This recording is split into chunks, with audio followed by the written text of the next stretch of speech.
Hello everyone, আগের mini ব্লগে তোমাদের সাথে শেয়ার করেছিলাম যে মায়ের বাড়িতে এসেছি। আর এখন বিকালবেলায় দেখো একটু দরকারি কাজের জন্য বেরোচ্ছি।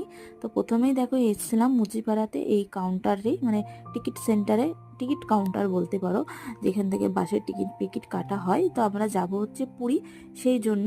তো চলো পুরীর ব্যাপারটা পরে তোমাদের সাথে আলোচনা করব। তারপর চলে গিয়েছিলাম মামরা বাজারে, দুটো নাইটি কেনার ছিল আমার। তো ভাবলাম এই দুটো নাইটির জন্য আবার বেনাচিটি যাব, তাই মামার বাজারেই চলে এলাম। আর এখন রাহুল এসছে একটা প্যান্ট নিতে, ও যেখান থেকে জামা কাপড় নেয় বেশিরভাগ। আর এখন আমরা যাচ্ছি হচ্ছে বাড়ি। তো বাড়ি যাওয়ার সময় রাহুল বললো চলো বাসটা যাওয়ার টাইম হয়ে গেছে, তো বাসটা দেখেই যাই। তো আমরা এইটা করেই মানে এই বাসটা করে যাব হচ্ছে পুরী।